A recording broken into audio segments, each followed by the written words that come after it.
So, tell me, Rosa, what character did you play in this film? Can you describe her for me? My name is Rosa Salazar. I play Alita, the battle angel, the titular character. There you go, perfect. And Robert, can you tell us, what was your biggest challenge in directing this film? Well, the whole thing was a challenge, but mainly, kind of undoing everything I've done in my career to make this movie in a style that was work better with the material and in a Jim Cameron style, more grounded, so that you would believe the fantasy, because it was so fantastical. It was such a deep sci-fi world, far in the future.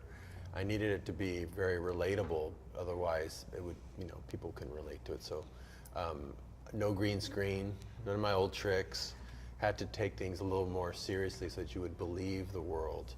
And then you can have the fun. So real sets, real locations, real actors around here, a real orange, really going for realism more than I ever would on any of the fantasy type stuff that I do. So really just going to Jim Cameron school and seeing how he does it. I admire his movies so much and wanted to learn how to craft something like that, because it needed to be able to play around the world to all audiences. It couldn't be kind of more niche like my other stuff.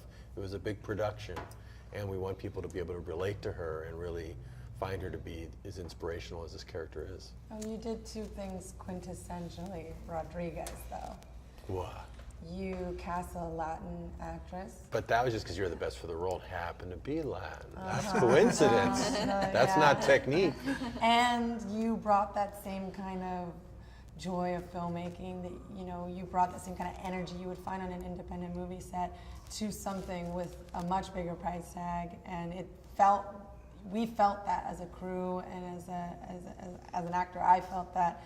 I felt like I was making a movie with my hands, and we were all in it together, and you bring that quality. Well, that's thank you. I've hijacked your interview, and No, I'm it's just gonna great. take it from here. And what made you two want to collaborate on this film together?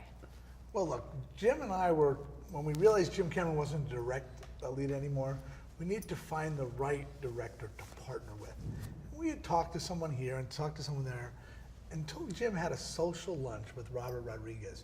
And number one, he was reminded of how much he admired Robert in that lunch, and he was reminded about how well they got along and how similar they saw things. And we said, wait a second, there's an idea here. Robert, are you interested? And then Robert didn't even just show his interest. He took Jim Cameron's script that was 186 pages, and he cut it down to a manageable length without losing any of the heart or the character that Jim had written in. And Jim, when he got back this 128-page script, was very skeptical. How did Robert do this? And he got to page 15, and he said, I know my favorite thing's gonna be cut out. Turns to page 16. It was there. He got to page 25. I said, I know he's gonna have to have cut out my next favorite thing. It was there. And Robert kept in everything that was important to us.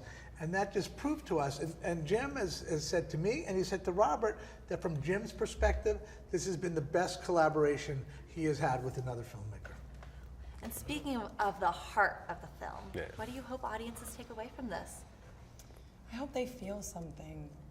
I haven't seen one of these big, epic, sci-fi movies that have moved me in a long time, since actually Jim Cameron's films, since Robert Rodriguez's films. I haven't felt something.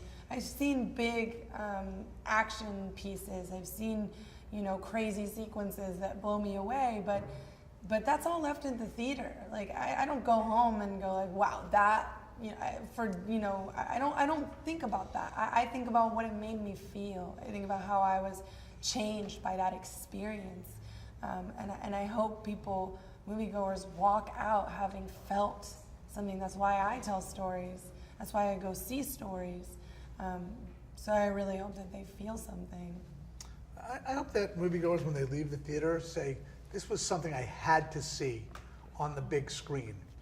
Not just because of the spectacle, but because at the center of it is a character that they find inspirational. Because Alita is relatable. She doesn't come into this world with superpowers. She looks inside of herself, and it's telling all of us we can do that same thing.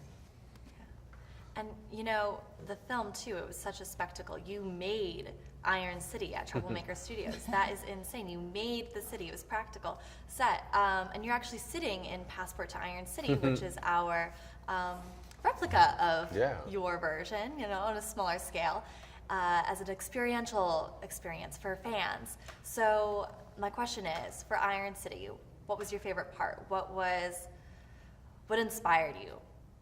You know, just being able to have a real tangible, futuristic city that you could see, touch, tactile. It helps place it into a reality so people can feel like it's really there. So much of sci-fi films can kind of get lost in something that's unrelatable, and this needed to feel very real. So I love that it's just actually there. I thought it really enhanced the performances of the actors because they felt like they didn't have to make believe. They actually just were living this as a reality. They were actually living there. One of the things I love about walking around Iron City when we were there, not just the physical structures, but some of the murals that were drawn on the walls. That just, because the murals represent the people. Yeah. And a city is not about the physical structure. It's about the people who live there. And the murals that were there, and they just play in the background of the scenes, just remind you that it's about people. I would grab a bike in between scenes or on days that I wasn't working, and I would just ride around Iron City and just take in the city. It felt like a destination to me. It felt real. Thank you. I love it.